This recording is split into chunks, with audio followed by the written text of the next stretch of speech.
Well, guys, this is it. This is the last lesson of Daring Greatly.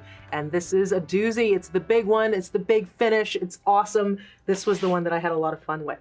And in this one, we're going to be writing our manifesto. And I am actually a huge, huge proponent of manifestos. In my world, I called it a mission statement back when I first did mine.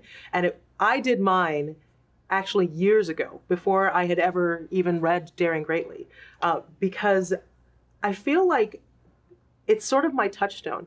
And what's really funny about this is, I was a teenager in the 80s when mission statements were a really big deal. And I remember my dad coming home one day from his corporate office saying, "We need a family mission statement." And me just thinking, that is the saddest thing I've ever heard in my entire life. And sort of going, yeah, that's not going to happen, Dad.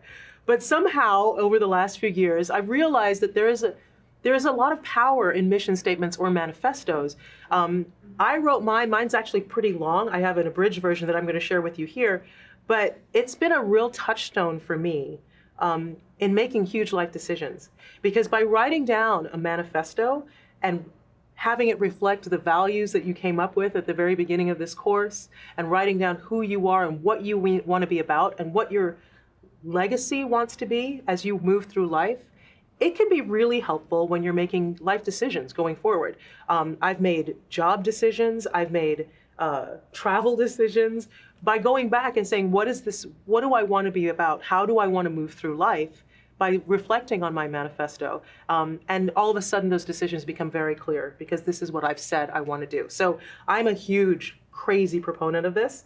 It is surprisingly difficult thing to do sometimes, but hopefully because we've worked through our values, a lot of this is just going to fall out and become really, really clear. So that's what we're going to do for this exercise, because I think they're so powerful. I actually did a double page spread. So no more single page. I actually just opened my journal flat and did it across both. I did all kinds of stuff.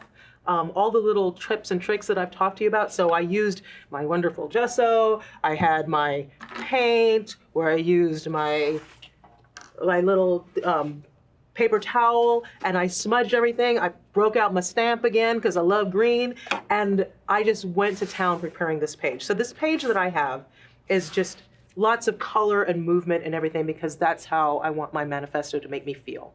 I want it to make me feel energized. So here, through the magic of video, here is what my final page looked like. And so this is how I'm going to invite you to do it. Prepare your page, and the image that I'd love for you to use is an image of you in joy, in strength, in power. I used a selfie, but you don't have to use a selfie. If you have a favorite image in your past where you love how you look, maybe somebody caught a photograph of you in full-on laughter that you love, or that you love a quiet moment where you look caring or pensive, or whatever makes you feel strong and awesome, whatever image you have, use that one. If it's the only image you have, then scan it. And I use that on one half of my page, and then on the other half, I wrote my manifesto. So I'm going to share mine with you. Mine is, I look for light. I counter negativity, violence, and discrimination. I champion positivity, peace, kindness, and joy. And I am dedicated to showing good and beauty one image at a time. So this is what I want to be about. And it's really been helpful, because if it's something that maybe I'm afraid of, because I'm afraid I'm going to get blowback, because I'm going to be talking about something hard like racism or discrimination, and I don't know whether or not I feel brave enough to do it, I remind myself, no, that's what I'm about. I need to be brave enough to do that sort of thing, to have that conversation. If I don't know whether or not I want to go somewhere, but I know it's going to, because of whatever reason, but it's going to be a way for me to share positivity or joy, then I do it, because that's what I want to be about. So it's been really helpful to do that. So I wrote that with the big fat Sharpie, that one that makes me look like a calligrapher, but I'm not. And then I decorated the heck out of it. I doodled. I'm not a sketch artist, but I doodled flowers all over mine. I used silver pens on it because I like glittery, sparkly stuff, and I just went crazy on this one. So, so just, go nuts with it. some of the wonderful examples that I have for you. I love this one. This wasn't a selfie. This clearly was taken by somebody else.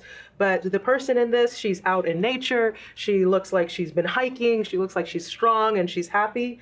And it reflects, the image actually reflects her manifesto. She says, I'm on this planet to support and have the backs of all those I care about. I'll remember to have the courage to speak up and have confidence in myself. This will get me through. Right? So it's short. And that's the other thing. Manifestos may be really long. Maybe it's short. It could be a sentence. It could be a word. It can be whatever it is that brings you back to what your values are. This other wonderful one, this one's a little bit longer. Wonderful, great photograph. My manifesto. I will love myself by saying no. Love that.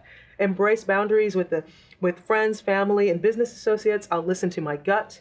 Intuition and discernment are my strengths. I will conquer my fears. And it just goes on, this wonderful sort of powerful thing. What do you want to be about? What do you want your legacy to be?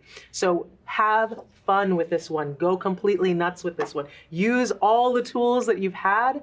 It's been so amazing to spend this time with you. I'm sure once you do this manifesto, you're going to realize that there is truth in that statement because you're an awesome person, and what you stand for and what your values are going to be reflected in that. So have a great time.